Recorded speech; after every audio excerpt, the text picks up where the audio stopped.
고린도전서 3장 13절에서 15절 말씀과 마태복음 6장 1절에서 4절 말씀을 봉독하겠습니다. 먼저 고린도전서 3장 13절에서 15절 말씀을 봉독하겠습니다. 각각 공력이 나타날 터인데 그 날이 공력을 밝히리니 이는 불로 나타내고 그 불이 각 사람의 공력이 어떠한 것을 시험할 것임이니라. 만일 누구든지 그 위에 세운 공력이 그대로 있으면 상을 받고 누구든지 공력이 불타면 해를 받으리니 그러나 자기는 구원을 얻되 불 가운데서 얻은 것 같으리라. 이어서 마태복음 6장 1절에서 4절 말씀을 봉독하겠습니다. 사람에게 보이려고 그들 앞에서 너희 의를 행치 않도록 주의하라. 그렇지 아니하면 하늘에 계신 너희 아버지께 상을 얻지 못하느니라. 그러므로 구제할 때에 외식하는 자가 사람에게 영광을 얻으려고 회당과 거리에서 하는 것 같이 너희 앞에 나팔을 불지 말라. 진실로 너희에게 이르노니 저희는 자기 상을 이미 받았느니라. 너는 구제할 때에 오른손이 하는 것을 왼손이 모르게 하여 내 구제함이 은밀하게 하라. 은밀한 중에 보시는 너희 아버지가 갚으시리라. 누구에게 칭찬받을 것인가? 이런 제목으로 말씀을 드리겠습니다. 어린아이가 자라서 만 7살이 되면은 취약 통지서가 옵니다. 초등학교 입학하라는 거예요. 저희 아이 앞으로 그러한 취약 통지서가 오게 되면은 제 아내는 아이를 앉혀놓고선요, 앞으로 있을 학교 생활에 대해서 자세하게 일러주곤 합니다. 첫째 아이, 둘째 아이가 이렇게 학교 가기 전에 아이한테 이런 말을 하더라고요. 학교에 가면은 이런 일도 겪게 될 거고 또 저런 일도 겪을 것이다. 이런 친구들도 만나고 또 저런 친구들도 만날 거야. 자세하게 얘기를 해줘요. 제 아내가 왜 그러는 겁니까? 아이가 학교를 처음 가는 거잖아요. 이전에 경험해보지 못한 세계란 말입니다. 학교에 가서 아이가 당황을 하거나 낭패를 듣지 않게 하려고 미리 마음의 준비를 단단히 시키고자 하는 것이지요. 아이를 사랑하니까 그렇게 미리 학교 생활을 자세히 일러주는 것입니다. 여러분은 예수님께서 나의 죄를 짊어지시고 그 죄를 사하여 주신 은혜를 믿으십니까? 예수 그리스도만이 유일한 구원의 길이다 라는 이 진리를 믿습니까? 그렇다면 이것이 정녕 우리의 진실된 고백이라면요, 우리는 하나님의 언약하신 대로 하나님의 집 천국에 들어가게 됩니다. 반드시 그렇게 돼요. 즉 우리는요, 이 땅에 있을 동안에 천국에 대한 입학 통지서를 받은 것과 마찬가지입니다. 그런데 성도님들 중에는요, 어떻게 하면 천국에 들어갈 수 있느냐, 이것에 대해서는 분명한 답을 갖고 있는데 그 답이 뭡니까? 예수 믿으면 천국 가는 거잖아요. 죄사해 주신 은혜 믿으면 천국 갑니다. 그것을 이제 복음적인 교회, 진리에 서 있는 건강한 교회에 다니는 성도들은 그런 내용을 잘 알고 믿지요. 그런데 이렇게 어떻게 하면 천국 가는가는 잘 아는 반면에 천국에 들어간 이후에 경험하게 될 일들에 대해서는 알지를 못하는 경우가 많습니다. 그래서 대비하지를 못하는 거예요. 이런 경우에는요, 천국에는 들어가지요. 예수 믿으니까 천국에는 들어가지요. 그렇지만 큰 낭패를 겪게 되는 경우들이 있단 말입니다. 근데 그렇게 낭패스러운 상황을 맞이하게 되었을 때에 천국에서 그제서야 수습을 하려고 하면 안 돼요. 수습하는 게 불가능합니다. 그런 낭패스러운 상태, 그런 상황이 영원히 지속되게 됩니다. 천국은 영원한 곳이니까요. 따라서 저는 여러분들께 우리가 천국에 들어가면 장차 경험하게 될 일들에 대하여서 말씀을 드릴 겁니다. 그리고 우리가 천국에 들어가서 그때에 낭패를 겪지 않기 위해서는 지금 이 순간에 이 땅에서 살아 숨쉬는 동안에 무엇을 어떻게 해야 하는가에 대해서 말씀을 드릴 겁니다. 입학을 앞둔 아이의 어머니가, 그 어머니가 얼마나 간절한 마음으로 아이에게 학교 생활을 얘기해 주겠습니까? 그런 마음으로, 여러분들을 사랑하는 마음으로 당부를 드리는 것입니다. 그러니 여러분은 오늘 말씀을 정녕 귀중하게 여기고 반드시 여러분의 마음에 깊이 새겨넣게 되기를 바랍니다. 반드시 여러분의 마음에 새겨넣으십시오. 첫째로, 하나님께 헌신한 것에 대하여 천국에서 상을 받게 된다라는 사실을 말씀드리겠습니다. 다윗이 이스라엘의 왕으로 있을 때에 하나님께서 이스라엘에 재앙을 내리신 적이 있습니다. 심판하신 거예요. 그래서 온역을 내리셨습니다. 온역이란 역병, 전염병을 뜻합니다. 재앙을 내리는 천사가 이스라엘을 훑고 지나가는데, 만약에 이스라엘 끝까지, 이스라엘 남쪽 끝까지 그 천사가 다 지나가 버리면은 이스라엘은 멸망당합니다. 그런데 하나님께서 이스라엘을 불쌍히 여기셨어요. 긍휼히 여기셔서 그 재앙을 내리는 천사가 오르난의 타작마당에 이르렀을 때에 하나님께서 천사를 거기에 멈추게 하셨습니다. 그곳은 옛적에 아브라함이 아들 이삭을 하나님께 바쳤던 그런 지역입니다. 아마도 하나님께서 아브라함이 하나님을 사랑하여 하나님께 온전히 헌신하였던 것, 그것을 추억하셨는지도 모르겠습니다. 여간 천사가 그곳에 우뚝 멈춰섰습니다. 그 모습을 다윗이 봤어요.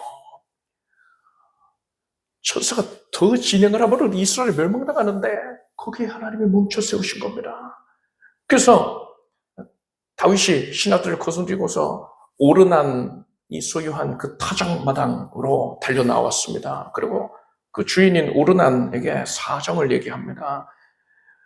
이곳에서 하나님께 제사를 드리고자 한다. 그러니 네가 소유하고 있는 그 타작마당을 나에게 팔아라. 이렇게 얘기를 한 거예요. 그런데 이 오르난이라는 사람은요, 참으로 신실한 자였습니다. 하나님께 드리기를 힘쓰는 자였습니다. 나라의 운명이 걸려있는 이런 중대한 상황에서 하나님께서 지금 자신의 타작마당에서 제사를 받으시기를 원하고 계시니까 이것이 바로 자신이 하나님께 헌신할 수 있는 절호의 기회다. 가장 좋은 기회가 찾아왔구나. 이렇게 생각을 한 겁니다. 그래서 오르난이 뭐라 했느냐? 오르난이 다윗에게 고하되 왕은 취하소서, 내 주 왕의 좋게 여기시는 대로 행하소서. 보소서, 내가 이것들을 드리나이다. 소들은 번제물로, 곡식 떠는 기계는 화목으로, 밀은 소제물로 삼으시기 위하여 다 드리나이다. 라고 했어요. 오르난은 자신이 가진 그 소유물의 대부분을, 아니 대부분이 아니라요, 그것이 전부였을 수도 있습니다. 그런데 그 전부를 기꺼이 하나님께 드리겠다라고 하였던 것이에요. 그렇지만 이 말을 들은 다윗은요, 다 드리겠습니다. 그저 드리겠습니다. 받으십시오. 하는데도 다윗은 오르난의 소유를 그저 취하지 않겠다라고 분명히 말합니다. 그러면서 그의 타작마당에 대해서는 은 50세겔을 쳐주었고, 타작마당을 둘러싼 산지 전체에 대해서는 금 600세겔을 그만큼의 값을 지불을 했습니다. 이 내용을 얼핏 보면 오르나니 뭐 제값을 받았으니까 그건 하나님께 드린 게 아니네, 이렇게 생각할 수도 있어요. 그렇지만 우리는 이 사건에 담긴 영적인 의미를 분명히 헤아려야 됩니다. 오르나는 자신의 가진 전부라도 기꺼이 하나님께 드리고자 했습니다. 하나님께서는 이 마음 자체를 하나님을 향한 아름다운 헌신으로 여기시고 그 마음을 기쁘게 받으신 거예요. 그리고 하나님께서는 다윗을 하나님의 대리자로 삼으셔서 오르나니 하나님께 헌신한 것에 대한 값을 치러주셨던 것입니다. 이것을 통해서 하나님께서는 사람이 하나님께 헌신하면 하나님께서는 반드시 그에게 상을 내려주신다는 진리를 드러내 보이신 것입니다. 여기서 다윗이 오르난에게 지불한 그 값을 주목하길 바랍니다. 은 50세겔과 금 600세겔은요, 당시의 시세를 고려하면은 부족하지도 아니하고 또 과하지도 아니한 매우 적절한 금액이었습니다. 성경에서 매우 큰 돈을 의미할 때에 금 1만 달란트가 등장을 합니다. 대단히 큰 돈이죠. 하나님은 오르난을 크게 기뻐하셔서 금 1만 달란트를 내려주실 수도 있었어요. 그렇지만 하나님께서는 그러지 않으셨단 말입니다. 그 이유가 뭡니까? 고린도전서 말씀을 보니까요, 각각 자기의 일하는 대로 자기의 상을 받으리라 했고, 계시록 말씀 보니까 보라, 내가 속히 오리니 내가 줄 상이 내게 있어 각 사람에게 그의 일한 대로 갚아주리라 하셨습니다. 여러분, 구원의 은혜는, 구원은요, 전적으로 하나님의 은혜로 말미암아 받은 것입니다. 내가 한 거 아무것도 없어요. 하나님이 다 이루신 것입니다. 은혜예요. 말 그대로 은혜입니다. 그런데 여러분, 상급은 다릅니다. 상급은 철저하게 하나님께서는 일한 대로 주시는 거예요. 이 사실을 우리는 분명히 알아야 됩니다. 하나님께서는 사람이 하나님을 위하여 일한 것, 하나님께 헌신한 것을 아주 작은 것 하나라도 잊지 아니하십니다. 나는 잊었을지 몰라도 하나님은 잊지 아니하신단 말이에요. 그래서 한치의 오차도 없이 더하지도 아니하고 덜하지도 아니하게 정확하게 계산해서 그에 상응하는 상을 주신다는 것입니다. 천국에 가면 이렇게 상을 받는다는 이 말을 듣고서 어떤 성도님은 하나님, 나는 상에는 관심이 없습니다. 나는 하나님이 나를 구원해 주신 이 은혜만도 너무나 감사해서 그저 하나님 기쁘시게 해드리겠다고 수고한 것뿐입니다. 나는 구원받은 것만으로 족해요. 나는 상을 바라지도 않습니다. 만약에 상을 주시려거든 상을 사모하는 다른 성도들에게 주세요. 나는 관심 없습니다. 이렇게 말하는 성도님이, 이렇게 생각하는 분이 계실지도 모르겠어요. 저는 그런 분들을 만나본 적이 있거든요. 그런데 여러분, 이렇게 생각을 하고 있는 성도라면은 하나님께서 네 믿음이 참으로 크구나. 내가 이스라엘 가운데서도 이만한 믿음을 보지 못했다 하면서 하나님께서 칭찬하시겠습니까? 그게 아니에요. 이 성도님은요, 하나만 알고 둘은 모르는 겁니다. 생각해 보십시오. 부모가 자녀를 위해서 생일 선물을 준비를 했습니다. 그 어린 자녀가 기뻐할 것을 기대하면서 최대한 정성을 들여서 준비를 했어요. 그리고 생일날에 드디어 이 부모가 자녀한테 짜잔 하면서 선물을 내어주었는데 그 자녀가 시큰둥해 하면서 무슨 선물을 준비를 했어요. 관심 없어요. 저리 치우세요. 아니면은 그거 좋아할 만한 저기 옆집에 갖다 주세요. 만약에 이런다면은 부모가 얼마나 서운하겠습니까? 자녀가 부모의 마음을 헤아린다면 서로 선물이 마음에 들지 않았다 하더라도 선물에 만족하고 선물을 사모하고 기뻐하는 모습을 보여야 마땅한 겁니다. 그게 예의란 말이에요. 도리란 말이에요. 사람에게 선물을 받을 때에도 이러할진대 사람이 하나님께서 내어주시는 그 선물 앞에서 그것을 하찮게 여긴다면 되겠습니까? 게다가 하나님께서 주시는 상은요, 모든 사람이 크게 사모하고 기뻐할 수밖에 없는 지극히 영화로운 것이란 말입니다.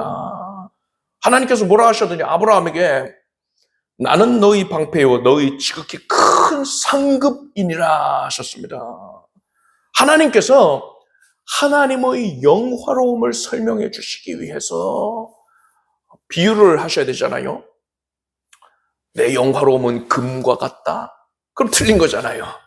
은과 같다? 다이아몬드 같다? 다 틀린 말이잖아요. 그래서 하나님이 뭐라고 설명하시나? 나의 영화로움은 네가 받게 될 상급과 같다 그러셨어요. 이게 무슨 말입니까? 하나님의 영화로움에 비견할 만큼 우리가 받게 될 상급이 지극히 영화롭다는 거예요.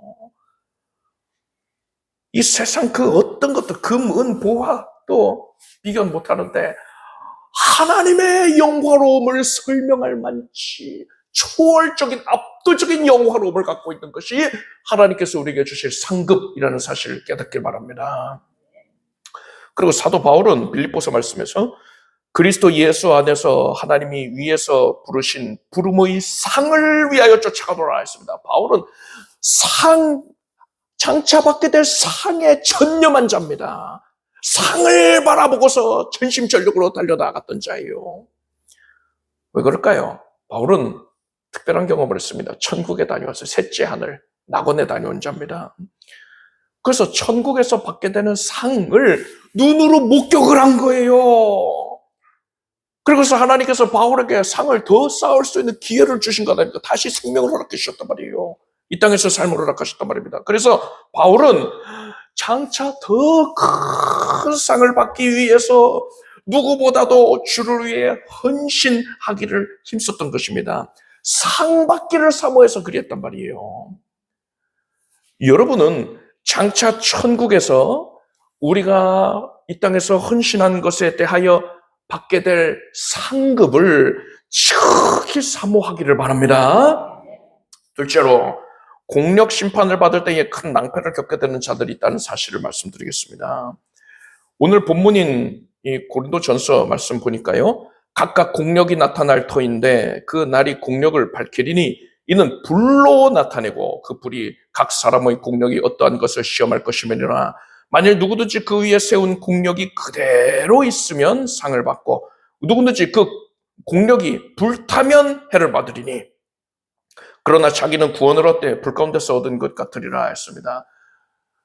이 말씀하는 이 말씀의 대상이 되는 이들은 구원받은 자들입니다.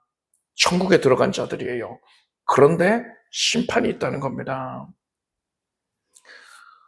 천국에 가면 우리가 이 땅에서 하나님께 헌신한 내용들, 그것이 그렇게 수고한 것들이 열매가 되어서 맺혀 있는 거예요. 그러니까는 여러분 각자가 나무 한 그루씩 갖고 있다고 생각하면 됩니다. 그 나무에 이 땅에서 여러분이 하나님을 위하여서 헌신한 그 내용들에 대한 열매가 주렁주렁 맺혀 있을 거예요. 그럼 열매 많은 걸 보고서 와, 나 상 많이 받겠구나. 흐뭇해하겠지요? 그런데 하나님께서 곧바로 상을 주시는 게 아니라 잠시 기다려봐라 하시고서는 판단을 하신다는 겁니다. 그것이 공력 심판이에요. 과연 이 열매들이 진짜 열매냐, 하나님이 받으시기에 합당한 열매인가를 판단하십니다. 공력 심판 때에는요, 심판의 불이 지나갑니다.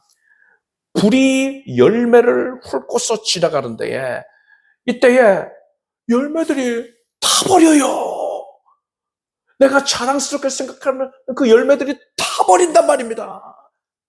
불이 그렇게 지나가고 나는데 불타지 않고 남아있는 열매들도 보이네요. 이렇게 불에 타지 않고 남아있는 열매들, 그러한 열매가 많은 사람은 하나님께 인정받는 겁니다. 참된 열매를 맺었다고 인정을 받는 거예요. 이 사람은 영광을 얻게 되는 것이고요. 만약에 대부분의 열매들이 다 타버렸어요. 열매를 주렁주렁 맺었는데 열매가 다 타버렸어요. 가짜 헌신이었던 겁니다. 가짜 열매였던 거예요. 이 사람은 크나큰 수치를 겪게 됩니다. 불 가운데 얻은 것 같다. 구원은 얻었을 때 불 가운데 얻은 것 같다 했잖아요. 너무나 당혹스럽고 부끄러운 거예요. 그런데 여러분, 이 공력 심판을 통해서 얻게 되는 영광, 영화로움, 그리고 또 이 낭패감, 당혹스러움, 부끄러움, 이것이 영원히 지속됩니다. 돌이키질 못해요. 천국은 영원한 처소잖아요. 우리가 이 땅에서는 생애의 시간만큼만, 뭐 길게는 100년이다 하는데 그 정도의 시간만 우리가 이 땅에서 지내는 것 아닙니까? 그런데 천국은 100년이 뭐예요? 200년, 1000년? 아니에요. 영원입니다. 영원. 영원한 시간 동안 그 영광이, 그 수치감이 계속되는 거예요. 따라서 우리는 이 땅에 거할 때에, 살아 숨쉬는 동안에 장차 맞이하게 될 공력 심판의 불에 철저하게 대비를 해야 되는 겁니다. 그저 생각 없이 주의 일을 이다 해서 헌신하는 것에만 집중한다고 될 게 아니에요. 양적인 것은 중요한 게 아니란 말입니다. 심판의 불이 장차 지나갈 때에 내가 맺은 열매들이 불타지 않게 하기 위한 노력이 반드시 필요하다는 거예요. 셋째로, 공력 심판의 불에 타지 않는 열매를 맺는 방법을 말씀드리겠습니다. 공력 심판의 불이 어떤 열매를 태우고 어떤 열매는 태우지 못하는 겁니까? 그 기준이 뭡니까? 기준은 너무나 명확해요. 고린도전서 13장에 사랑이 없으면 아무것도 아니다 했습니다. 온갖 은사를 다 발현을 한다 해도 그 은사들의 내용이 다 하나님을 섬기는 걸 아닙니까? 그것을 한다 하더라도 사랑이 없으면 아니래요. 이 사랑은 아가페입니다. 하나님을 향한 사랑이에요. 하나님을 사랑하기 때문에 그런 목적에서 헌신을 한 것들, 그렇게 해서 열매 맺게 된 것, 이것은 보전이 된다는 것입니다. 반면에 내가 주님께 열심히 헌신을 했는데, 주를 위해 헌신했는데 하나님을 향한 사랑 이외에 다른 목적을 가지고서 헌신을 한 경우에는 불에 타버리는 겁니다. 그런데 여러분 생각해 봅시다. 어떤 열매를 맺었는데, 헌신을 해서 열매를 맺었는데 이 열매의 80%는 하나님을 향한 사랑으로 이루어져 있고 나머지 20%는 다른 목적으로 이루어져 있다면 어떻게 되겠습니까? 이 사람은 하나님을 사랑하는 마음이 많이 있었지만 또 다른 목적을 가지고 헌신을 했던 것이거든요. 이 열매는 20%만 타고 80%의 모양은 남아있을까요? 그렇지 않아요. 하나님은 지극히 완전하시고 철저하게 순결한 분이시기 때문에 오직 순도 100%의 사랑의 열매만을 원하십니다. 만약에 하나님을 향한 사랑이 100%로 이루어져 있지 아니한 그런 열매가 있다면요, 그냥 다 불타버리는 거예요. 그렇다면 하나님을 향한 사랑의 순도 100%짜리 열매를 맺기 위해서는 어떻게 해야 됩니까? 이 열매만 맺어야 되는 거잖아요. 이 열매를 맺기 위해서는 어떻게 해야 되는 것입니까? 두 가지만 집중을 하면 됩니다. 여러분, 이것을 마음에 새겨야 되는 거예요. 첫째로, 자원해서 헌신해야 합니다. 억지로 헌신하는 게 아니라 자원해서 헌신해야 돼요. 오르나니 타작마당을 바칠 때에 울며 겨자 먹기로 억지로 등 떠밀려서 바친 게 아닙니다. 오르나는 마음이 감동되어서 자원하여서 하나님께 헌신하였고 하나님께서는 이것을 기쁘게 받으시고 합당한 상을 내려주신 겁니다. 사도 바울은 인색함으로나 억지로 하지 말지니 하나님은 즐겨내는 자를 사랑하시느니라 했습니다. 자원하는 마음이 아니라 억지로 등 떠밀려서 한 헌신은 헌신이니까 하나님을 위하여 한 거니까 열매는 맺어요. 열매는 맺는데 공력 심판의 물이 지날 때에 다 타버리게 된단 말입니다. 여러분의 집의 우편함에 공과금 내십시오 하는 그런 고지서가 꽂혀 있으면은 여러분 어떤 반응을 보입니까? 와, 드디어 기다리던 이 공과금을 낼 때가 왔구나. 그래서 설레는 마음으로 그것을 열어봅니까? 아니면은 아유 이거 또 나왔네. 이거 낸지 엊그제 같은데 또 나왔네. 이런 반응을 보입니까? 여러분 하나님께 헌신을 하는데 뭐 대표적으로는 뭐 헌신의 종류가 여러 가지가 있죠. 모양이 다 여러 가지겠지만 물질을 생각해 봅시다. 하나님께 물질을 드리고자 하는데 그것을 공과금 내는 것처럼 그런 마음으로 억지로 드린다고. 아유 11조 안 내면 안 되잖아. 아유 예배 때 헌금 안 되면 또 안 되잖아. 그것을 억지로 그것을 낸다면은 이것은 하나님을 향한 사랑의 순도가 대단히 떨어지는 겁니다. 그래서 헌신은 하였으되 불에 타버리게 된단 말입니다. 그 열매를 맺긴 하지만 불타는 열매를 맺게 되는 거예요. 그럼 어떻게 해야 되는 겁니까? 빌립보서 말씀에 너희 안에서 행하시는 이는 하나님이시니 자기 기쁘신 뜻을 위하여 너희로 소원을 두고 행하게 하시나니 라고 했습니다. 하나님께서는요 우리를 향한 선한 계획을 세우시고 그것을 이루시기 위해서 우리를 강권하시거든요. 강권하시기에 앞서서 하나님은 사람에게 그것을 하나님의 뜻을 소원하는 마음을 내리신다는 거예요. 왜요? 사람이 억지로 어쩔 수 없이 등 떠밀려가지고 하나님께 헌신하도록 하는 걸 하나님이 원치 아니하시기 때문입니다. 하나님은 사람이 자발적으로 기뻐하는 마음에서 열망하는 마음에서 주의 일에 적극적으로 헌신하는 것을 원하시는 것이지 수동적으로 끌려 나오는 걸 원치 아니하신단 말이에요. 그래서 소원을 두고 행하신다 한 것입니다. 따라서 우리는 하나님께 헌신할 때에 먼저 그것을 간절하게 소원해야 합니다. 그리고 이 소원하는 마음을 갖기 위해서는요, 기도하면 돼요. 하나님께서 그 기도를 들어주십니다. 이 예배가 하나님을 향한 아름다운 헌신입니다, 여러분. 이 예배를 드리기 전에도요, 내가 예배 안 드리면 또 마음이 불편해가지고, 오늘도 안 드리면 하나님께 그냥 죄송해가지고, 혹시 또 뭐, 벌 받으면 어떡해? 이런 마음으로, 아니면은 가족들의 등살에 못 이겨서 억지로 끌려 나온다. 이러면은 열매를 맺더라도 타버리게 되거든요. 그러면 아니 되는 것이고요. 예배를 소원하는 마음을 가져야 돼요. 하나님, 제가 하나님을 예배하는 것을 소원하게 해주십시오. 내가 기뻐서 즐거워하면서 이 예배를 드리게 하여 주십시오. 이렇게 기도를 하면 되는 거예요. 헌금을 하나님께 드릴 때에도 하나님, 내가 하나님께 드리는 것을 즐겁게 여기게 하여 주시고 자원하는 마음으로 기쁘게 드리게 하여 주시옵소서. 이런 기도가 필요하단 말입니다. 그 외에도 모든 헌신과 봉사의 내용들, 만나실에서 음식을 마련을 하던가 교회 청소를 한다던가 그 외에 여러 방면으로 헌신할 때에도 우리는 이렇게 기쁨과 자원함으로 하게 해달라고, 소원하여 그것을 하게 해달라고, 그러한 기도가 필요한 것입니다.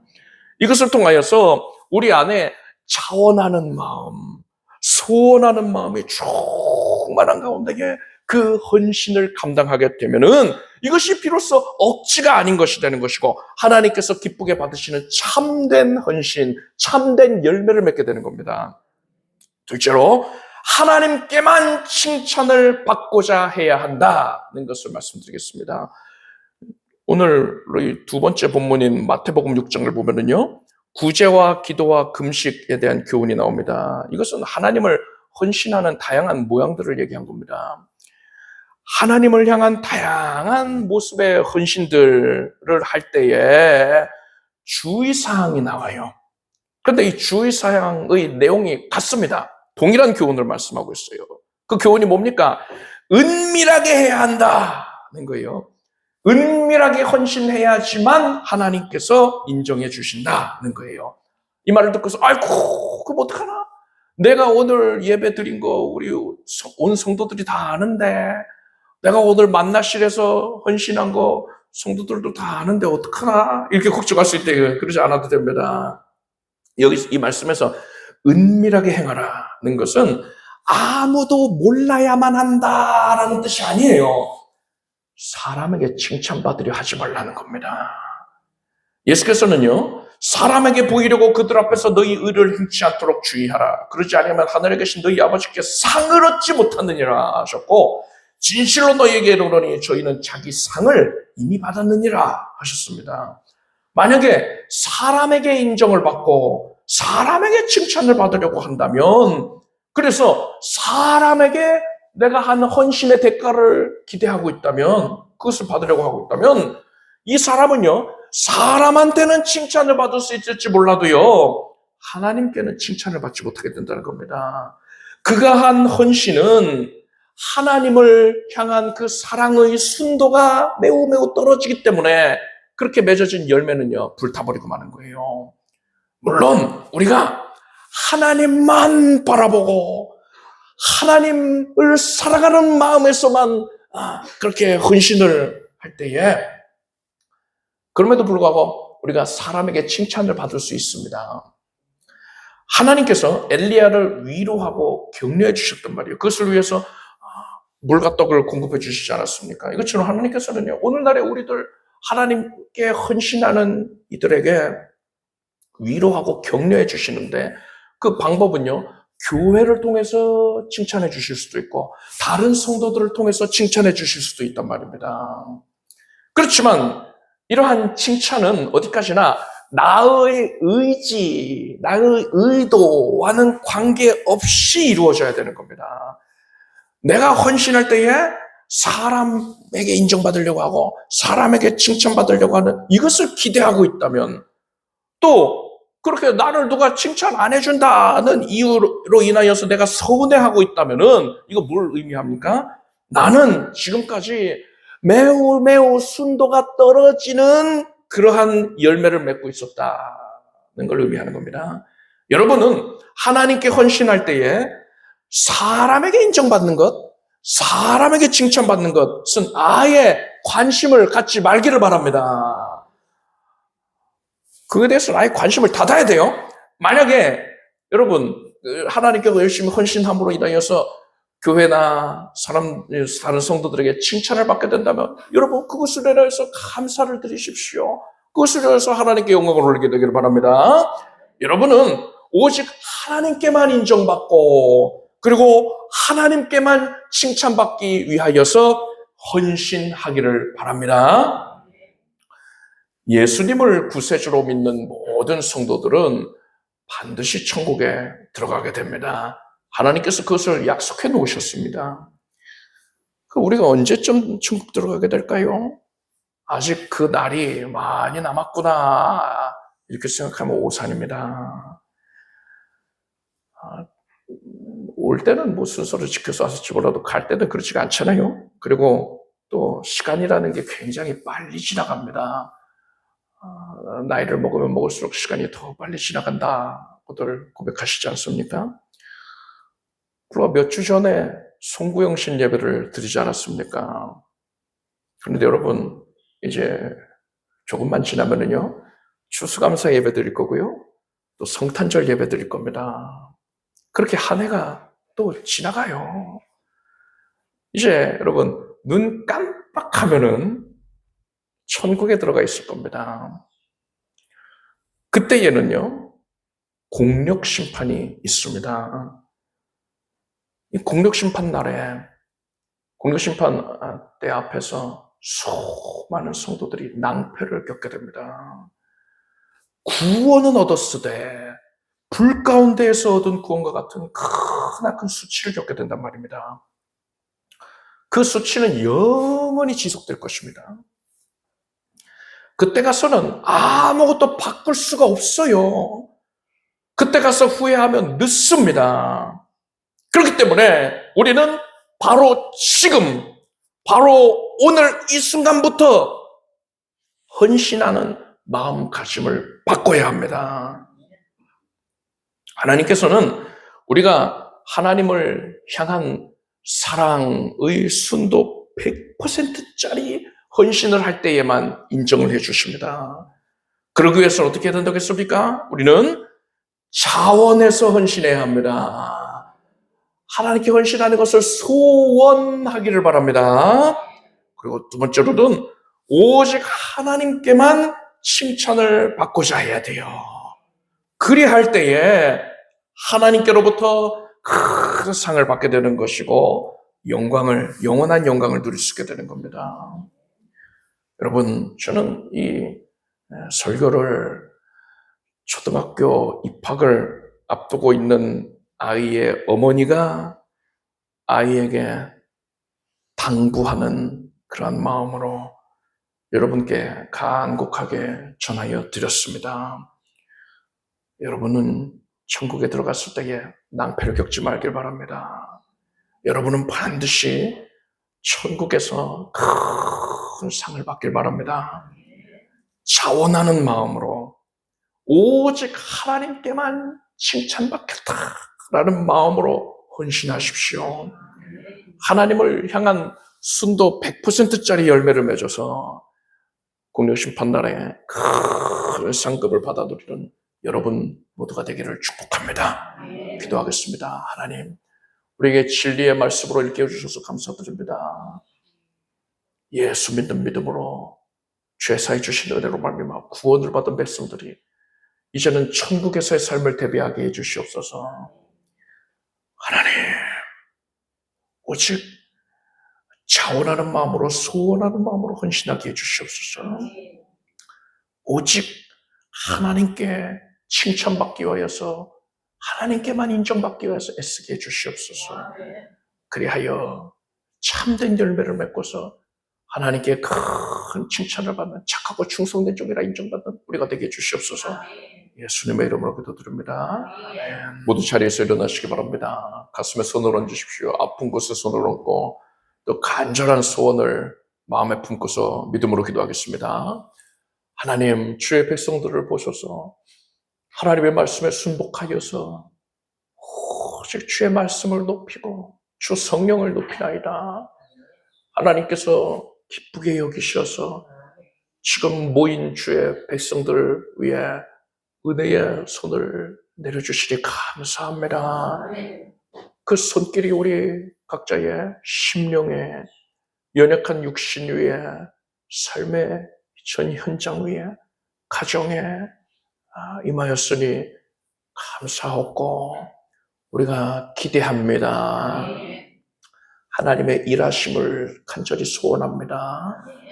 우리가 주를 위하여 헌신하는 삶, 하나님께 전체를 다 내어드리는 삶을 살고자 하는데 하나님, 이것을 위하여서 하나님께서 우리의 심령을 주장하셨으니 감사하나이다. 이제 우리의 삶 전체를 아름답게 거두시옵소서. 하나님의 소유 삼아주시니 감사드립니다. 우리는 하나님의 것으로서 예수 안에 거하고 있습니다. 지극히 복된 자입니다. 하나님의 소유이기에 우리는 복을 받았습니다. 지금 심령 깊숙한 곳에 자리 잡고 있었던 어둠이 죽어간 것들, 그 흔적까지도 깨끗이 소멸이 되었느니라. 마음에는 평안이 가득하게 되었고 생명수가 흘러넘쳐나는 것을 누리게 될지어다. 연약한 육신을 만져주시니 감사합니다. 육신이 곤고함에도 불구하고 주 앞에 달려나와 예배한 주의 자녀들을 아름답게 여기시옵소서. 하나님의 은혜의 손길이, 사랑의 손길, 거룩한 손길이 닿아서 우리의 병든 육신을 고쳐주시니 감사합니다. 수술을 하나님께서 인도하여 주셔서 은혜 안에서 수술이 이루어지게 해주신 감사하고 이후에 회복의 전 과정을 하나님께 의탁하였더니 하나님께서 급속도로 회복을 주시니 감사드립니다. 항암 치료에 각별한 은혜를 내리시고 다시는 연약을 겪지 않게 하소서. 일제 후유증과 연약이 없게 하소서. 재발이 되지 않게 하소서. 암세포는 사라져라. 깨끗해져서 생명으로 충만하게 하나님께 영광을 올리나이다. 몸속에 자리 잡고 있었던 혹이, 물혹이,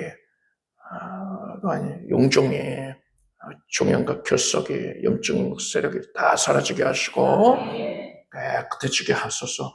온몸 각 기관이 머리에서부터 발끝까지 정하여졌습니다. 하나님께서 높임 받아 주시옵소서.